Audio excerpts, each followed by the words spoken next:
Tas dulu. Gila.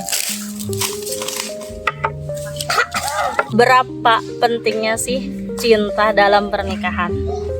Perlu atau enggak? Ya perlulah. Masa nggak perlu? Tapi kan ada orang yang dijodohin tanpa cinta, tapi bisa menikah juga.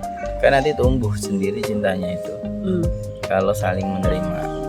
Tapi kalau saling menolak ya akan nggak tumbuh. Saling menolak.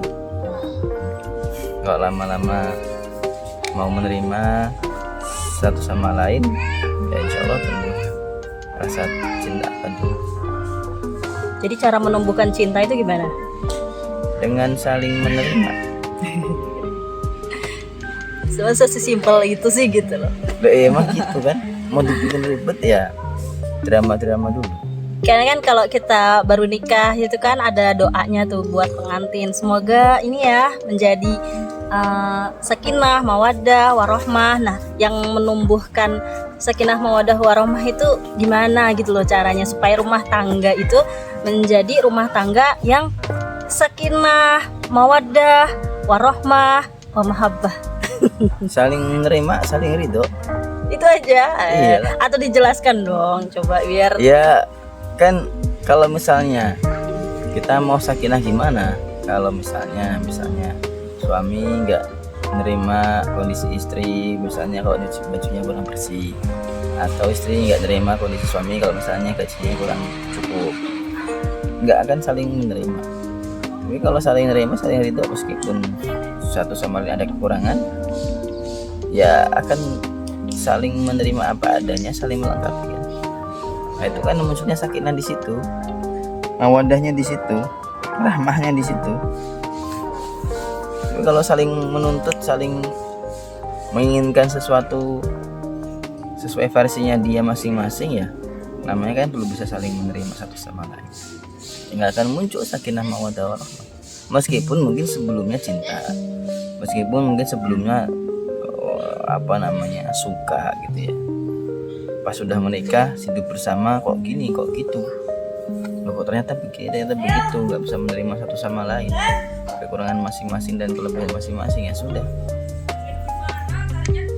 Jadi walaupun sudah cinta lalu menikah, belum tentu rumah tangganya jadi sakinah. Ya, belum dong, makanya ada yang namanya cerai. Kalau nggak ada ya. Oh iya, jadi nggak harus cinta dulu baru menikah ya, karena bisa menumbuhkan Nikah cinta itu nggak butuh cinta, nikah itu yang butuh wali. pasangan, wali, Mahar. mahar. Itu kan nggak ada rukun nikah itu cinta tuh nggak ada. Iya, nggak harus ya. Nggak harus menikah harus cinta dulu, karena nggak ada rukunnya di situ. Rukun nikah ya ada walinya, ada maharnya, terus ada pasangannya, Dan mau. ada saksinya, gitu. Iya. Meskipun terpaksa tetap sah nikahnya, Sah ya. meskipun nggak mau, tapi di situ dia hadir, terus dia menerima, ya sah.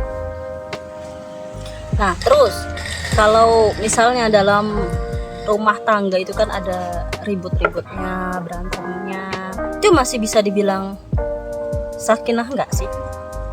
Nggak. Sakinah itu kan ketika ketenangan itu didapat sakinah. Tapi kalau ributnya kan ada level batas ya. Kayak sungai itu kan ada batasnya. Ketika airnya masih di batas itu, ya masih aman. Tapi kalau airnya sudah melewati batas sungai, ya akan banjir kayak gitu. Itu juga kan ribut-ribut rumah tangga. Kalau dia bisa menjaga air tetap di atas batasnya, ya nggak masalah, tetap disebut sakinah. Meskipun sungainya besar, meskipun airnya banyak, tapi ketika tidak melewati batas, tetap bisa disebut gak banjir.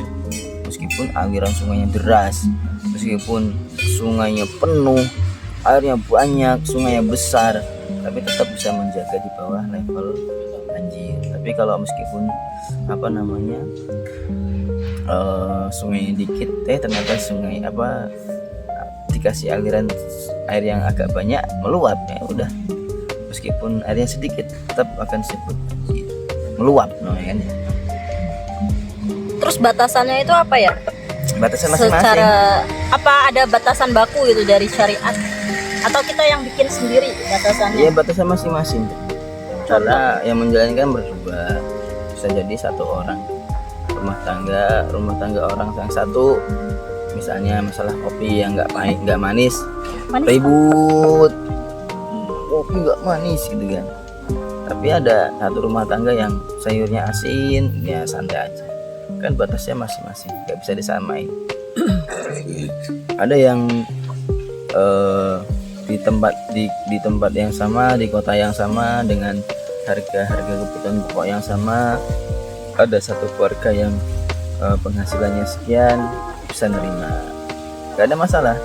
Tetapi ada yang penghasilan keluarganya sekian, tidak bisa menerima, meskipun ini nominalnya sama gitu misalnya.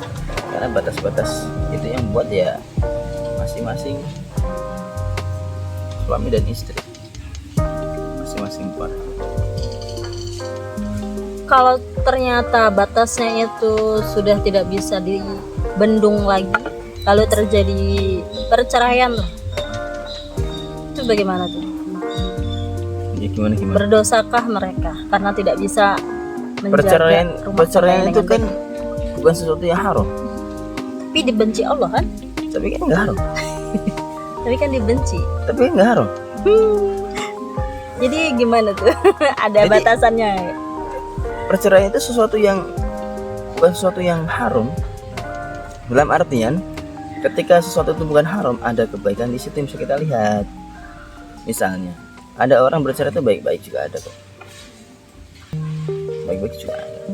Tidak selalu bercerai itu karena berantem, bukan sesuatu yang karena konflik yang saling menzolimi misalnya. Nah itu tadi catatannya, ketika pasangan suami istri sudah saling menzolimi, nah berarti kan perceraian ada faedahnya. Misalnya KDRT, suami sudah melewati batas sampai menzolimi istrinya, KDRT dan mengancam nyawa, Wajib dicerai. apakah perceraian jadi solusi apa enggak, kan bisa dilihat nanti manfaat mudarat. Jadi perceraian itu enggak selalu buruk, ada perceraian yang baik, ada perceraian yang buruk, ada perceraian juga yang baik. Karena itu sesuatu bukan yang haram. Kalau haram pasti buruk, tapi kalau tidak diharamkan, meskipun itu Allah tidak suka, berarti ada nilai-nilai yang pada kondisi tertentu itu justru solusi. Tapi kenapa Allah benci? Artinya kita berusaha gimana biar keluarga kita tidak mengalami hal itu. Suami menjaga dirinya untuk tidak menzalimi keluarganya, begitu juga istri menjaga dirinya untuk tidak menzalimi keluarganya. Kalau orang ingin cerai berarti kalau ada saling menzalimi, misalnya suami menzalimi istrinya minta cerai karena terzalimi. Begitu juga suami minta cerai, bisa jadi karena istrinya menzalimi suaminya, minta cerai. Bisa jadi mereka memutuskan bercerai untuk menyudahi kezaliman, itu juga bisa. Atau bisa jadi cerai karena memang ada manfaat di situ, terjadi sebuah situasi atau kondisi di mana bercerai justru sebagai solusi. Jadi perceraian itu nggak selalu benar kan?